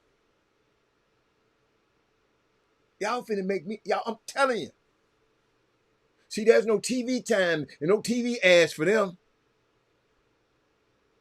How do we get the community engaged in those kind of positions? I'm talking to y'all, all you people who be coming all the damn time on the show. And y'all ain't saying nothing now because I'm asking you to do something. I'm asking you to bring a brick to something. You're so used to sitting up there, hear me talk, but now I'm saying, how do we get the community engaged? Most of our lives are not governed by who the president is or who Congress is. If your children get the education they need, that's your school board. And how many people have we got that we really mess with? I just know one. If there are gun laws to protect our children, that's the state legislator. The governor of Georgia refused to accept the EBT money for the summer so the kids can eat in the summer. He said he don't want to feed children during the summer. The government, Biden, Harris has sent the money down there. They sent it back. But you voted for him over Stacey Abrams? Governor Kemp, that's his damn name, Brian Kemp. It is money that they already had paid into the system. And he sent it back. Every state, y'all, every year, the state of Georgia send back millions of dollars that they have paid for health care and for people to get, people who don't have, they can get it. And they said, that's just for the poor people. No, it's veterans in Georgia that don't get health care because they won't expand Medicaid. Because they were in the National Guard and they don't qualify for TRICARE. And they can't get access. Y'all, those are not the decisions made by Congress. Congress made the decision. They say, here the money. The president made the decision. He signed and said, here's the money. What's up, email? I'm talking about this election, baby. I got 2 minutes left.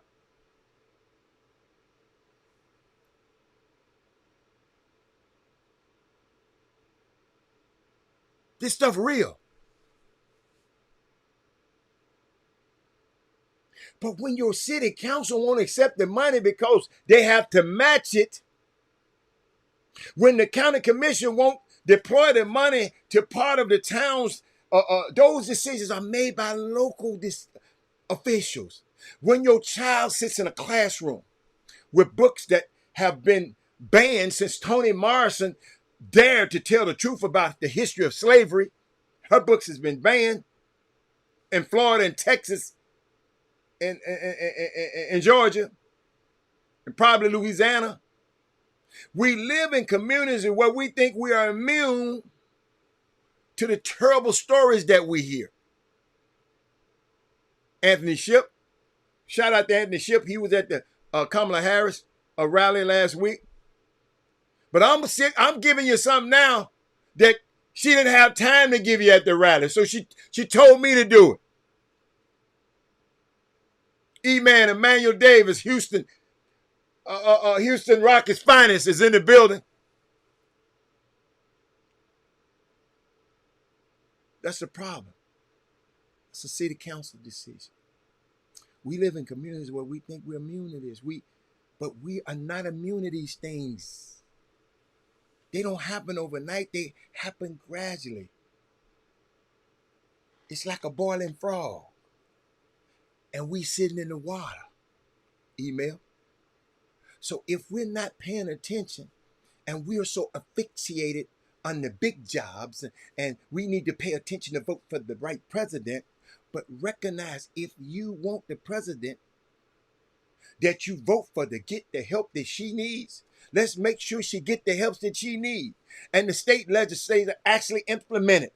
That the government that she send the money to, that they actually believe in the people. If you are a small business owner, this stuff she about to give you, who wants to have access to capital, you do not want the state legislator that doesn't believe that they should pay you paying attention to the demographic composition of the state. 90% of the money goes to the population that only 50% of the state. So 90% of all the money goes to 50% of the people in the state. And you know who them people look like. So we have to calibrate our expectations with our interests. And the second part is we got to be the ones running. Running for office simply means that you believe your voice matters enough that you are willing to speak for the people who doesn't necessarily know that theirs do. That's all it means. I got to run for, I think I have. I'm going to do a fact. As soon as I get back home, I'm doing a fact finding. Because I'm tired of this stuff. Standing for public office does not guarantee us anything, though. But sometimes standing for public office means that you're telling people that you care.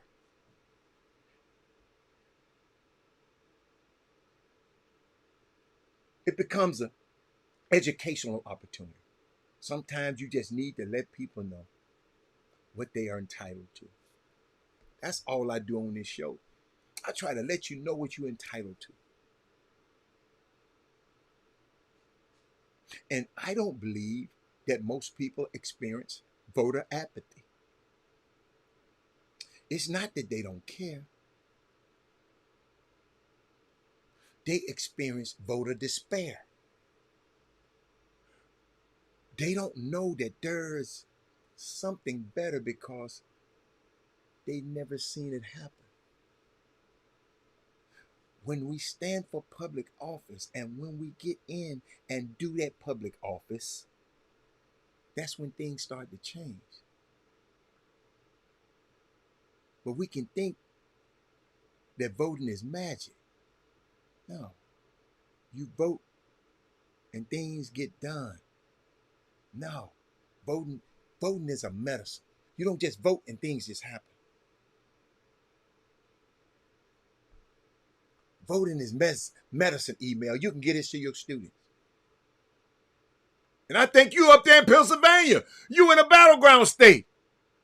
If you ever had a family member that had a grave illness, when they stop taking their medicine, whatever you get is coming back and is bringing friends with them. So we take the medicine sometimes. It is bitter. Sometimes it tastes worse and it creates more pain than whatever ailment you have. But if we don't take the medicine, we don't know what we're going to get. If we do take the medicine, we start to treat those ills.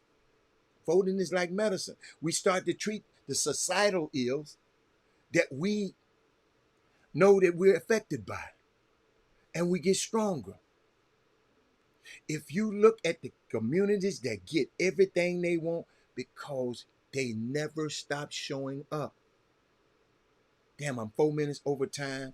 I'm going to stop here because I got more to give y'all tomorrow. I'm going to stop here. Voting is medicine where I stopped at. Somebody remind me tomorrow. Voting is medicine.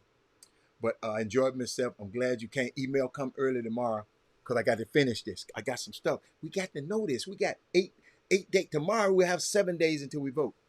Okay? All right, I'm out of here. Let me get over here. I got to make sure some things done up here and out here. And I'll see y'all tomorrow. Thanks, everybody. Thank you, thank you, thank you, thank you, thank you. Let me find that button. I'm out. Jim Hicks, Rob Hatter, you are now tuned in to the Chop Shop. I'm Retro, let's get it. We in the Chop Shop, we live in the Chop Shop. We talking sports talk, we live in the Chop Shop. We in the Chop Shop, I'm talking sports talk. So turn your dials up, it's live in the Chop Shop. We in the Chop Shop, we live.